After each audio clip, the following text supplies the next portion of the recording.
اب آگے mid term election, وہ اس میں صدر ٹرمپ کو اپنی موت نظر آ رہی ہے۔ اس کا سب سے بڑا جو اس کی مقبولیت کا جو پٹاخہ پھوٹا ہے، جو یعنی کیا کہتے ہیں، تربوز پھوٹا ہے، ناریل پھوٹا ہے، کیا کیا قسمت پھوٹی ہے، وہ اسپین نے جب فٹ بال کا عالمی ورلڈ کپ جیتا ہے، تو وہاں صدر ٹرمپ، آپ اندازہ لگائیں، ایک ایسا دنیا کا طاقتور ترین انسان، وہ اس نے میچ بھی دیکھا اور وہ آیا ہے اور اس نے کہا ہے کہ میری پذیرائی ہوگی، کسی نے منہ لگانا گوارا نہیں کیا کھلاڑیوں نے۔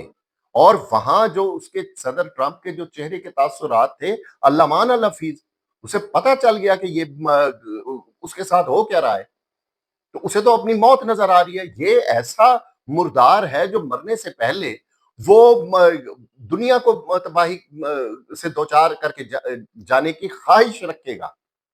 میں خواہش کی بات کر رہا ہوں۔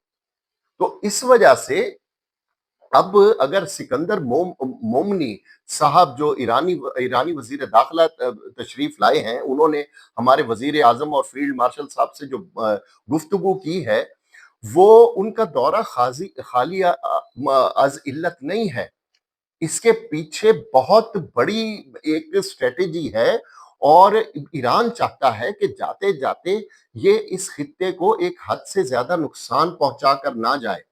یہاں میں ایک چھوٹی سی نظم پیش کروں گا، لیکن یہ کسی پر ٹونٹ نہیں ہے، لیکن یہ سچ ہے۔ وہ ایک نظم ہے کہ ایک تھا تیتر ایک بٹیر، لڑنے میں تھے دونوں شیر، لڑتے لڑتے ہو گئی گم، ایک کی چونچ اور ایک کی دم۔ اگر امریکہ اس میں ناقابل تلافی نقصان ایران کو پہنچا دیتا ہے، تو وہ پھر کئی دہائیاں پیچھے چلا جائے گا، جبکہ امریکہ تو کباڑا ہو ہی گیا۔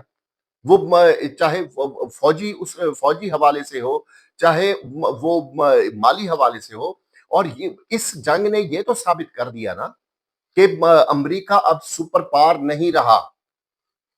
تو جب یہ کہا گیا کہ ایک کی چونچ اور ایک کی دم، تو چونچ چاہے ایک فریق کی جائے یا دم دوسرے فریق کی، تو نقصان دونوں کا ہی ہے۔ اس لیے اگر پاکستان اس خواہش کا اظہار کر رہا ہے کہ تصفیہ ہو، اس حوالے سے مذاکرات کے حوالے سے پاکستان پھر سفارتی طور پر بروئے کار آ کر معاملات کو سلجھائے، تو اس سے بہتر اور کوئی بات نہیں ہو سکتی۔ دعا یہی کرنی چاہیے۔ اب اگلی بات کرتے ہیں کہ نواز شریف نے وزیر اعظم بننے کی خواہش کا اظہار کر دیا۔ نواز شریف 3 بار کے خوش قسمت ترین وزیر اعظم، میں انہیں پاکستان کی تاریخ کا خوش قسمت ترین وزیر اعظم کہتا ہوں، کہ ایک شخص جس نے ایٹم بم کی بنیاد رکھی، وہ پھانسی پر چڑھا دیا گیا، جبکہ دوسرا جس نے ایٹم بم کا بٹن دبایا اور دھماکہ کیا، وہ پتلی گلی سے نکل گیا اور پھر آ کر دوبارہ تیسری بار بھی وزیر اعظم بن گیا۔ یہ کتنی خوش قسمتی کی بات ہے۔ تو اب انہوں نے ایک بار پھر وزیر اعظم بننے کی خواہش ظاہر کر دی۔ آزاد کشمیر الیکشن کے حوالے سے، چونکہ وہ خود کشمیری بٹ انہیں کہا جاتا ہے اور کشمیری خاندان سے ان کا تعلق ہے، انہوں نے کشمیریوں سے اپنا اظہار یکجہتی، جذباتی وابستگی ظاہر کرنے کے لیے کہا کہ میں وزیر اعظم شہباز شریف کو کہوں گا کہ اگر ہم جیت گئے تو میں وزیر اعظم بنوں گا۔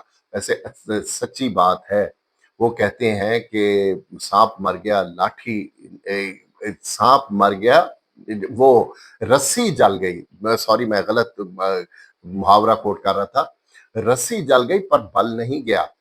جب نواز شریف صاحب نے اخبارات میں اشتہارات دیے تھے کہ پاکستان کو نواز دو، یعنی چوتھی بار وزیر اعظم بناؤ، تو یہ خاکسار عرض کرتا تھا کہ نہیں، چوتھی بار وزیر اعظم نہیں بنائیں گے، اور خاکسار نے یہ بھی دعویٰ عرض کیا تھا کہ ان کے سمدھی جو ہیں وہ اسحاق ڈار صاحب، ان کو وزیر خزانہ بھی نہیں بنایا جائے گا۔ دونوں دعوے درست ہوئے۔ میں اس میں کوئی یہ اپنی بڑائی بیان نہیں کر رہا، لیکن ایک سیاسی جو حرکیات ہوتی ہیں ان کا جائزہ لے کر بندہ پریڈکشن کرتا ہے۔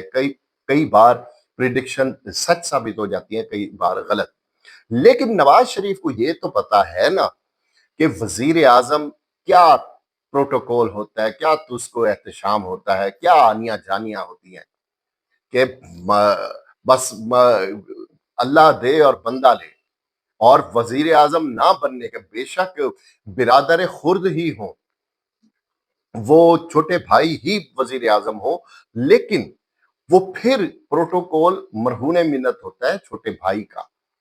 خود جو وزارت عظمیٰ کا 3 دفعہ جس شخص نے وہ جام پیا ہو 3 بار وزیر اعظم کا، اس کو جب بھائی کے کندھے پر بیٹھ کر وزیر اعظم کے پروٹوکول کو انجوائے کرنا پڑتا ہے تو دل پر ایک ٹھیس لگتی ہے۔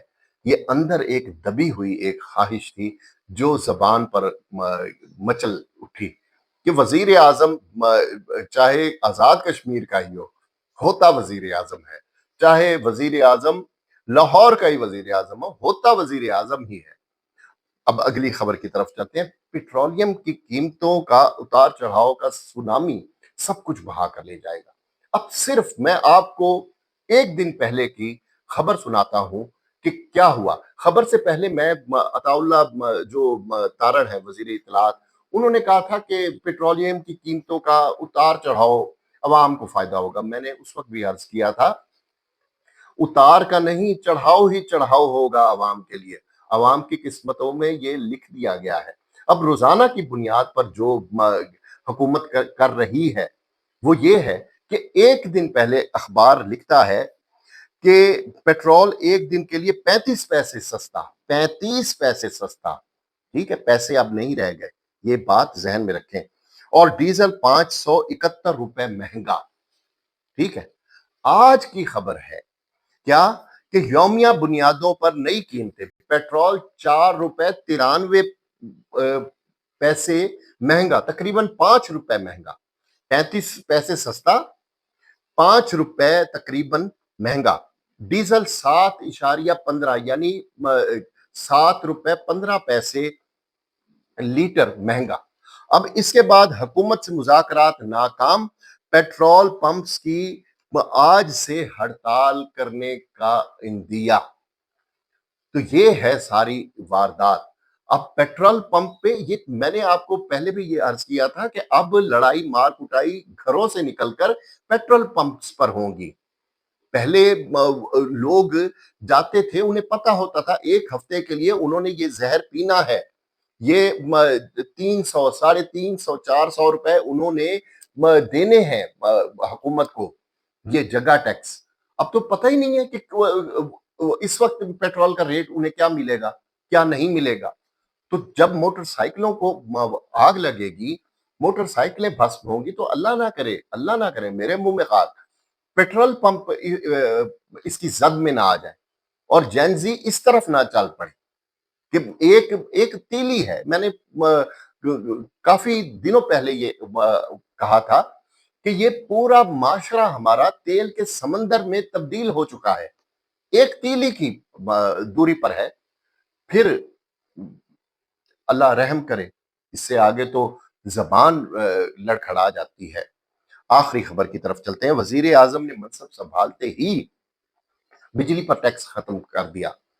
اب آپ کو زیادہ خوش، شاد اور پرجوش ہونے کی ضرورت نہیں ہے۔ یہ وزیر اعظم ہمارا نہیں، یہ یونائٹڈ کنگڈم کا وزیر اعظم ہے، یہ برطانوی وزیر اعظم ہے، یہ انگلستان کا وزیر اعظم ہے، جس نے وزیر اعظم کا منصب سنبھالتے ہی بجلی پر ویلیو ایڈڈ ٹیکس ختم کر کے یہ اعلان کیا کہ اب اس سے ہمارے عوام کی جیب پر بوجھ کم پڑے گا اور اس کا فائدہ گھر گھر جائے گا۔